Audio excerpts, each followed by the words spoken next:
Автосервистік қызмет көрсету колледжінің арнайы пән оқытушысы Байбатчинова Олжан Айдарбекқызы. Сәлеметсіздер ме, құрметті білім алушылар. Бүгін бізде кәсіби эстетика және дизайн пәні. Сабағымыздың тақырыбы тамақтандыру залының интерьер стилі. Сабақтың мақсаты білім алушыларды тамақтану залының интерьер стильдерімен, интерьер стильдерін қалыптастыруға қойылатын талаптармен және де тамақтандыру кәсіпорындарының түрлеріне байланысты интерьер стилін таңдау ерекшеліктерімен таныстыру, олардың эстетикалық талғамдарын қалыптастырып, танымдық әрекеттерін дамыту болып табылады. Сіздер өздеріңізде бірнеше рет қонақ ретінде мейрамханаларға барып көрдіңіздер. Алдымен қонақ мейрамханаға барған кезде бірінші залдың жағдайын көреді, тек содан кейін барып қана мәзірмен және ондағы бағалармен танысады. Яғни мейрамхана иесі тек қана өз мейрамханасының ас үйіне ғана емес, сонымен қатар оның интерьер дизайнына да мұқият болуы керек. Келушіге мейрамханада болу ыңғайлы және эстетикалық жағымды болу үшін мекеме декорының бөлшектерін ұсақ түйекке дейін ойластырған дұрыс. Бірқатар талаптарды сақтау керек. Бірінші, барлық үй-жайлардың бірыңғай стилі. Көптеген мейрамхана иелері тамақтану аймағына ғана назар аударып, қалған бөлмелерді ұмытып кетіп жатады. Яғни холл, санитарлық торап, бар және де басқа аймақтар бірдей стильде орындалған, ұқыпты және таза болуы керек. Келесі, аумақты дұрыс пайдалану. Яғни бұл кезде стильдерді, орындықтарды және басқа да жиһаздарды орналастырған кезде келушілерге залда отыру ыңғайлы және де қызметкерлердің де жүріп тұруына қолайлы болуы керек. Және тағы бір талап, ол дұрыс жарықтандыру.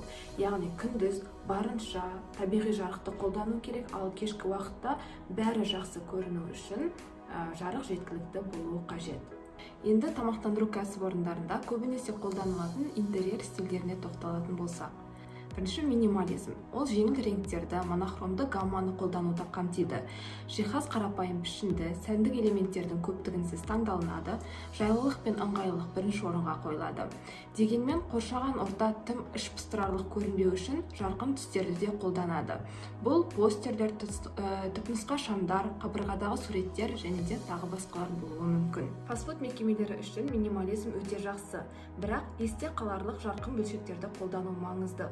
Еуропалық тағамдарға қызмет ететін мекемелер үшін ыңғайлы, жұмсақ немесе өрілген жиһаз, тыныш реңктер, лаунж музыка қолданылады. Егер мейрамхана белгілі бір елдің ас үйіне мамандандырылған болса, мысалға Италия, Греция немесе Франция, онда декорацияда тиісті стильдің ерекшеліктерін, қолайлы декорды қолданғаны дұрыс. Балалар кафесі, жарық, көлемді декорацияны, пластикалық түрлі түсті жиһазды қолдануды қажет етеді. Стильді мультфильмге немесе ертегіге арнаған дұрыс. Жағалаудағы кафелер әдетте ашық реңктермен безендірілген, теңіз тақырыбын қолданады. Рок-клуб, лофт, панк, гараж стилінде безендірілген қара реңктер мен күңгірт жарықтандыруды пайдаланады. Кальян жұмсақ тақтаны, жастықтарды, перделерді және күңгірт жарықты қолдана отырып, шығыс стилінде безендіріледі. Лофт қазір өте танымал стиль, оны қарапайым түрде сипаттауға болады. Перделерсіз, үлкен ауданды терезелер, минималды әрлеу, жасырын емес коммуникациялар және өрескел жиһаз. Лофт стилін кірпіш қабырғадан, төбенің астынан өтетін қабырғалардан, төбелік арқалықтардан, өнеркәсіптік аксессуарлардан тануға болады. Хай-тек болашақтағы мейрамхананы жасағысы келетіндерге жарайды. Ең заманауи жиһаздар мен жаңа материалдарды қолдануға болады. Пластик, шыны және металл ерекше қолданылады. Ғылыми прогреске қол жеткізуге баса назар аударылады. Өйткені экранда роботтар, бардағы ең заманауи жабдықтар орынды көрінеді. Шығыс стилі тоқыма, жұмсақ және жайлы жарық, азиялық стильдегі шамдар көбінесе аласа жиһазды қолданады.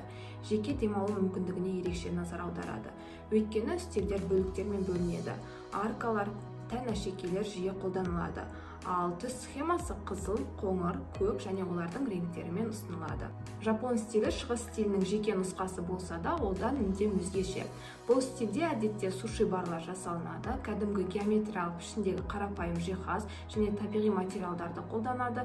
Жарықтың көптігіне баса назар аударылады. Ағаш кірістері бар төртбұрышты пішінді шамдар, шарлар, цилиндрлер қолданылады. Көбінесе төбесі жасырын жарықтандырылған әйнек немесе пластикалық мөлдір панельдермен аяқ сипатталады. Шығыс көңіл-күйі аксессуарлардың көмегімен беріледі. Мүсіндер, иероглифтер, шамдар, сакура бұдақтары, құмыралар қолданылады.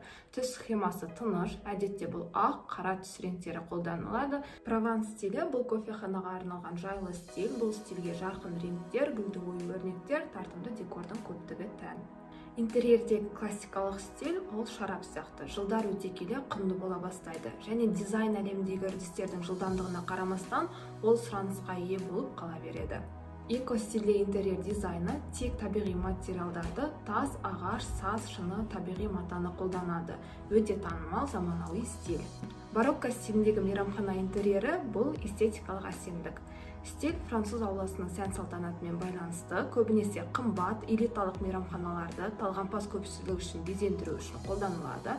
Бароккоға тән белгілерге келетін болсақ, ол биік төбелер мен үлкен терезелер, керемет оюы бар керемет жиһаз, шашағы бар қымбат ауыр перделер, гоблендер, суреттер, декор ретінде және де интерьердегі қоңыр реңктердің басым болуымен сипатталады. Ампир стиліндегі мейрамхана сән-салтанат пен молшылықтың бейнесі.